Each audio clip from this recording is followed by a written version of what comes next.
அப்போ கேப்ப டான்ஸ்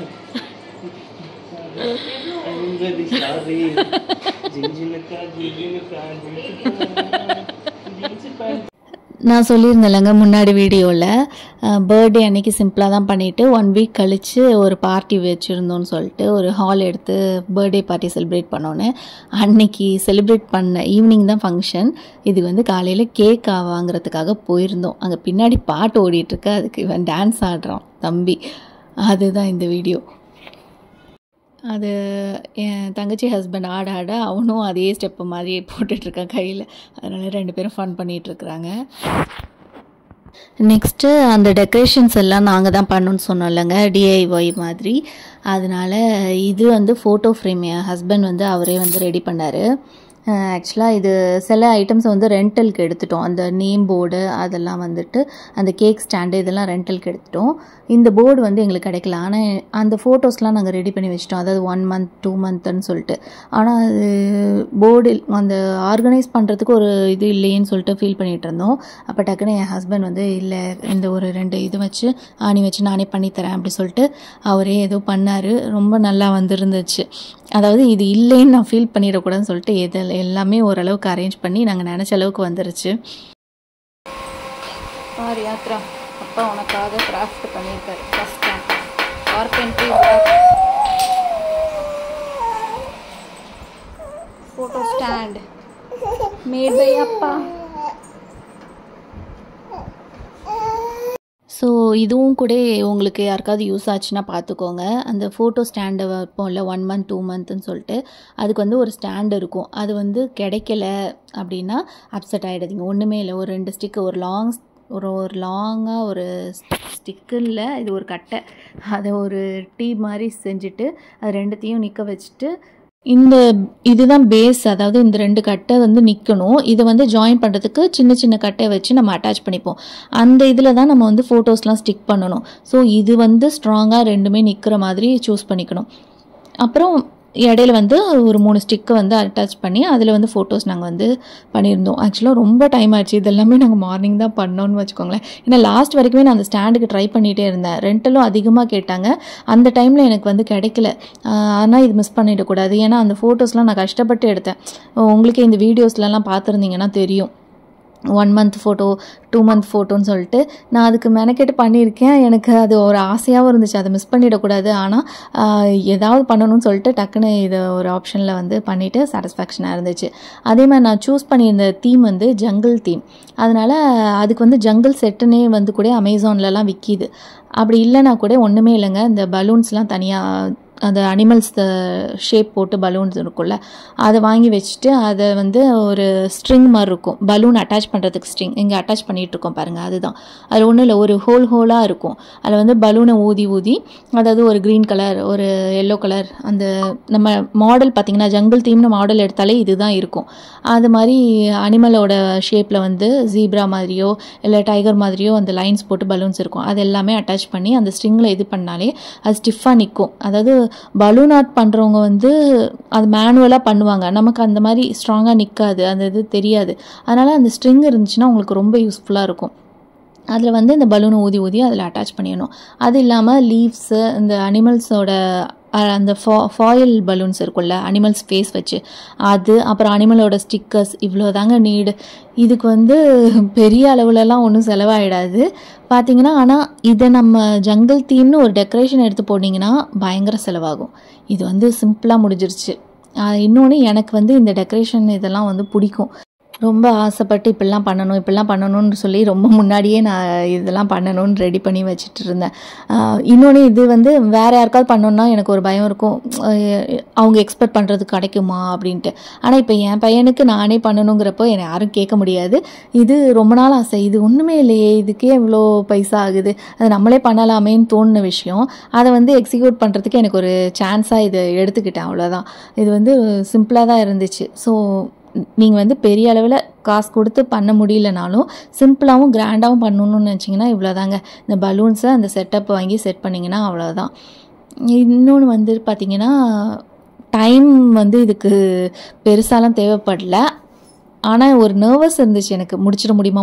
ஏன்னா ஃபஸ்ட் டைம் நானாக பண்ணுறேன்ல, அந்த நர்வஸ் இருந்துச்சு. கெஸ்ட் வரத்துக்குள்ளே பண்ணிடணும், அவங்களாம் வந்துருவாங்களோன்னு சொல்லிட்டு.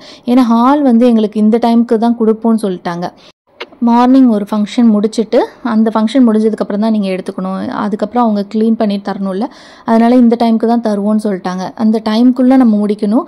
நான் ரெடி ஆகணும், குழந்தைய ரெடி பண்ணணும், ஃபுட்டெல்லாம் வந்துருச்சான்னு பார்க்கணும், கெஸ்ட்டு வரதுக்குள்ளே இது பண்ணணும், கேக் ஆர்டர் பண்ணது கரெக்டாக வரணும். அந்த கேக்குமே வந்து எல்லாமே என்னோட ஒரு இதுதான்னு வச்சுக்கோங்களேன். கேக் ஆர்டர் பண்ணி அப்படி ரெடியாக வைக்கிற கேக் கிடையாது, அதுக்கு ஒரு ஸ்டோரி இருக்குது. அதாவது ஃபுல்லாக ஜங்கிள் தீமில் லாஸ்ட் மினிட்ல ஆர்டர் கொடுத்தோடனே அது வந்து ரொம்ப நேரம் ஆகும் அப்படின்னு சொல்லிட்டாங்க. இன்னும் நான் எதிர்பார்த்த மாதிரியும் இல்லை. அதனால் என்ன ஐடியா பண்ணேன்னா, அந்த கேக் வரும்போது நான் சொல்கிறேன் பாருங்கள், அதுவுமே என்னோட ஒரு டிஐஒய்ன்னு வச்சுக்கோங்களேன். அதில் பண்ண லாஸ்ட் மினிட் வரைக்கும் என் ஹஸ்பண்டுக்கு டென்ஷன், இவன் என்னடா பண்ண போகிறான்னு சொல்லிட்டு. ஆனால் எல்லாமே வந்து அவர் முடிச்சதுக்கப்புறம் அவர்கிட்டேருந்து ஒரு அப்ரிஷியேஷன் கிடச்சிச்சு. ஓகே நல்லா பண்ணிட்ட அப்படின்ட்டு. அது எனக்கு பெரிய காம்ப்ளிமெண்ட்டாக இருந்துச்சு. ஏன்னா அவர்கிட்ட எதுவுமே நான் சொல்ல, டெக்கரேஷன் நான் பார்த்துக்கிறேன், கேக்காக நான் அரேஞ்ச் பண்ணிக்கிறேன், இப்படியே சொல்லிட்டே இருந்தேன். நீ என்ன தான் பண்ண போகிறேன்னு தெரில அப்படின்னாங்க. ஆனால் நீங்களே பாருங்களேன், ஓரளவுக்கு ஓகே தானே, இது வந்து வெளியே கொடுத்த மாதிரி தானே இருந்துச்சு. ஆனால் நான் இன்னும் கூட யோசிச்சுருந்தேன், அந்த பலூன்ஸ்லாம் வந்து ஸ்ட்ரைட்டாக வைக்கிறது இல்லை, கொஞ்சம் க்ராஸாக வைக்கணுன்ட்டு. ஆனால் டைம் ஆயிடுச்சு, நான் கிளம்ப போகிறேன், நீங்கள் ஏதாவது இந்த பலூனை எங்கேயாவது வச்சுருங்கன்னு சொல்லிட்டு நான் கிளம்ப போயிட்டேன். இதுதான் நம்ம அந்த ஃபோட்டோ ஃப்ரேம் சொன்னல, இங்கே பாருங்கள் இப்படி தான் செட் பண்ணிட்டோம். இடையில கட்டை வச்சுட்டு இந்த 1 month 2 month அந்த ஃபோட்டோஸை வந்து செல்லோ டேப் வச்சு ஸ்டிக் பண்ணிவிட்டு, அந்த சின்ன லைட் இருக்குல்ல, ரைஸ் ஏதோ சொல்லுவாங்க, இது அந்த சீரியல் லைட் மாதிரி இருக்குல்ல, அதை வந்து அட்டாச் பண்ணிட்டோம். இதெல்லாம் டெக்கரேஷன்ஸ் கொடுத்தா எவ்வளோ ஆகும்னு பாருங்கள். நம்ம ஓனாக பண்ணோன்னா ஒரு சாட்டிஸ்ஃபேக்ஷன், காசு செகண்டரி, ஒரு சாட்டிஸ்ஃபேக்ஷன், நம்ம குழந்தைக்காக நம்ம இவ்வளோ எஃபெக்ட் எடுத்திருக்கோம் அப்படின்றது ஒரு ரொம்ப அன்றைக்கி ரொம்ப நிம்மதியாக இருந்துச்சுன்னு வச்சுக்கோங்களேன். அதான் இந்த கேக் ஸ்டோரி என்னென்னா, நான் 2 கேக்கை வாங்கினேன். ஒரு கேக்கு வந்து சாக்லேட் ஃப்ளேவர், இன்னொரு கேக் வந்து பட்டர்ஸ்காட்ச் ஃப்ளேவர். ரெண்டுமே தனித்தனியாக வாங்கிட்டு மிடில் வைக்க ஒரு கிளாஸ் ஸ்டாண்ட் வாங்கிட்டேன். அது வாங்கிட்டு இந்த கேக்குக்கு மேலே அந்த கிளாஸ் ஸ்டாண்ட் வச்சு அதில் லைட் வச்சு அதில் என் பையனோட பேரும் எழுதிட்டு இது எல்லாத்தையும் 3 லேயர்ஸாக ஆக்கி நானாகவே கன்வெர்ட் பண்ணி வச்சுட்டேன். இது வந்து லாஸ்ட்டில் எனக்கு கொஞ்சம் டென்ஷனாக இருந்துச்சு, ஏன்னா வைக்கிறோமே அது கீழே விழுந்துடக்கூடாதுன்ட்டு. இந்த டூத் பிக்கர் மாதிரி ஒரு ஸ்டிக்கர் இருந்துச்சு, இந்த ஃப்ரூட்டெல்லாம் வந்து எடுத்து சாப்பிடுவாங்கள குழந்தைங்க, அது குத்தி குத்தி சாப்பிடுவோம்ல, அந்த ஸ்டிக்கு வந்து கிடச்சிச்சு. அதை வந்து ஸ்டிக் பண்ணி இது அந்த கேக்கில் ஸ்டிக் பண்ணிகிட்ருக்கேன். எதுக்குன்னா அந்த ஸ்டாண்ட் வந்து விழாமல் இருக்கிறதுக்காக. இதுதான் அதோட பேஸு. இது பாருங்கள், இது வச்சுட்டு அந்த கண்ணாடி ஸ்டாண்டை மேலே வச்சுட்டு லாஸ்ட்டு லைட்டு போட்டோன்னே அது செம்ம கிராண்டாக தெரிஞ்சிச்சு. என் ஹஸ்பண்டுக்கு ஐயோ ஏதோ சொதப்ப போகிறா, கெஸ்ட்டெல்லாம் கூட வந்துட்டாங்க. கெஸ்ட்டு முன்னாடி தான் நான் இதை அரேஞ்சும் பண்ணிகிட்ருக்கேன்னு வச்சுக்கோங்க. என் ஹஸ்பண்டுக்கு வந்து நர்வஸாகவே இருக்குது, இதை ஒழுங்காக பண்ணிடுவாளா அப்படின்ட்டு. எனக்கே கொஞ்சம் பயமாக தான் இருந்துச்சு. கேக் கட் பண்ணும்போது என் ஃபேஸ் பார்த்திங்கன்னா ஐயோ இது விழுந்துருமோன்ட்டு இருந்துச்சு. ஆனால் ரொம்ப ஸ்ட்ராங்காக தான் வச்சுருந்தேன். ஆனாலும் ஃபஸ்ட் டைம் பண்ணும்போது ஒரு இது இருந்துச்சு. ஸோ இது பாருங்களேன், சிம்பிளாக தான் இருக்கும், ஆனால் முடிக்கும் போது அதோட அவுட்புட் பாருங்கள் செம்ம கிராண்டாக இருக்குது. இந்த ஃபாண்டன்ட்லாம் பார்த்திங்கன்னா தனித்தனியாக நான் ஆர்டர் பண்ணி வாங்கிட்டு இது கேக் செட் பண்ணி முடிச்சுட்டு அதை அங்கங்கே ஃபிக்ஸ் பண்ணி வச்சிட்டோம். ஸோ அப்படியே லக்ஸரியாக இருந்துச்சு. இது வந்து வெளியே ஆர்டர் பண்ணும்போது நான் கேட்கும் போதே வந்து எவ்வளோனா 4000, 4500, 5000 இவ்வளோ ரேஞ்சு சொன்னதை நம்ம ரொம்ப சிம்பிளாகவே முடிச்சிட்டோம். ஸோ இது எல்லாமே வீடியோ பார்க்குறவங்களுக்கு யாருக்காவது கண்டிப்பாக பட்ஜெட்டில் பண்ணணும்னு நினைக்கிறவங்க அவங்களுக்கெல்லாம் யூஸ்ஃபுல்லாக இருக்கும். ஸோ அதுக்காக தான் இது எல்லாமே இவ்வளோ கிளியராக சொல்லிகிட்ருக்கேன். உங்களுக்கு வேறு எதனா டவுட்னா கூட கேளுங்க, நான் கமெண்ட்டில் வந்து சொல்கிறேன். இதுதான் இந்த கேக்கு. இப்போ லைட் போட்டோன்னே பாருங்களேன், அது ரொம்ப அழகாக தெரியும்.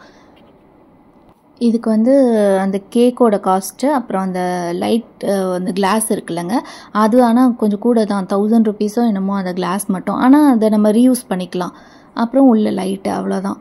இதை வச்சுட்டு நாங்கள் செட் பண்ணிவிட்டு முடிச்சுட்டு ஓரளவு ஃபங்க்ஷன் நாங்கள் நினச்சபடி நீட்டாக முடிஞ்சு.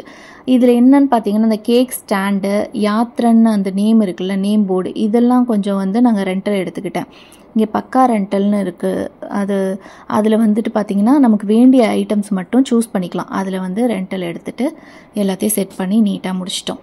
அதே மாதிரி ரிட்டன் கிஃப்ட் பார்த்திங்கன்னா, எனக்கு வந்து மரம் எல்லாருக்கும் கொடுக்கணும், அதாவது மரக்கன்றுகள் கொடுக்கணும்னு ஆசை. பட்டு சென்னையில் வந்துட்டு இதெல்லாம் நிறைய, என் ஹஸ்பண்ட் சொன்னாங்க, நிறைய இடத்துல வந்து ரெஸ்ட்ரிக்ஷன் இருக்கும், இங்கே செடி வைக்காத, இங்கே மரம் நம்ம இஷ்டத்துக்கு வைக்க முடியாதான், அதனால் வந்துட்டு செடி மாதிரி நாங்கள் கொடுத்துட்டோம். இதுனா கூட மாடி தோட்டத்தில் அந்த மாதிரி வச்சுப்பாங்கன்னு சொல்லிட்டு, அது மாதிரி ரிட்டன் கிஃப்டாக அதுதான் பண்ணோம். இன்னொன்று கண்டிப்பாக முக்கியமாக நான் சொல்ல வேண்டியது என் ரிலேட்டிவ்ஸ் தான். என் அப்பா, என் தங்கச்சி ஹஸ்பண்டு, என் ஹஸ்பண்ட், என் தம்பிங்க, இவங்கெல்லாம் இல்லைன்னா இது பாசிபிள் இல்லை. அது உண்மையாகவே சொல்லணும். ஏன்னா நம்ம நினச்சிடலாம் பலூனை வாங்கி இங்கே கட்டலாம், அங்கே கட்டலாம், இது பண்ணலான்ட்டு. இவ்வளோ தான் ஆர்கனைஸ் பண்ணால் அவங்க ஹெல்ப் இல்லாமல் பண்ணியிருக்க முடியாது. என் தங்கச்சியும் எங்கள் அப்பாவும் தான் வந்துட்டு ஃபுல்லாக அந்த பலூன் ஃபுல்லாக கட்டி வச்சுருந்தாங்க. நான் ஊதி கொடுத்தேன்னு வச்சுக்கோங்களேன், அந்த மிஷின் வச்சு. இந்த மாதிரி அவங்க இல்லைன்னா இது பாசிபிள் இல்லை. எல்லாருமே ஏதாவது ஒரு வேலை பண்ணிகிட்டே இருந்தோம். நாளைக்கு கண்டிப்பாக நான் வளர்ந்ததுக்கப்புறம் கூட சொல்லுவேன், யாத்ரா உன் பர்த்டேக்கு வந்து இவங்கெல்லாம் ஹெல்ப் பண்ணாங்க, இது வந்து சிம்பிளாக பண்ணல, அதாவது எங்களோட ஒர்க்னால தான் இது வந்துச்சு அப்படின்னு சொல்லிட்டு கண்டிப்பாக சொல்லிகிட்டே இருப்பேன். இது வந்து ஒரு ஒரு ரொம்ப சாட்டிஸ்ஃபேக்ஷனாக இருந்துச்சுன்னு வச்சுக்கோங்களேன்.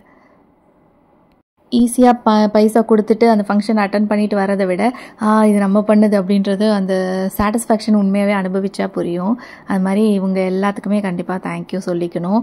என் தங்கச்சி ஹஸ்பண்ட், என் ஹஸ்பண்டோட தம்பி ஒய்ஃபு, எங்கள் அப்பா, அப்புறம் என் தம்பிங்க, கசின் பிரதர்ஸ், இவங்கெல்லாம் வந்துட்டு பார்த்திங்கன்னா ரொம்ப ஹெல்ப் பண்ணாங்க.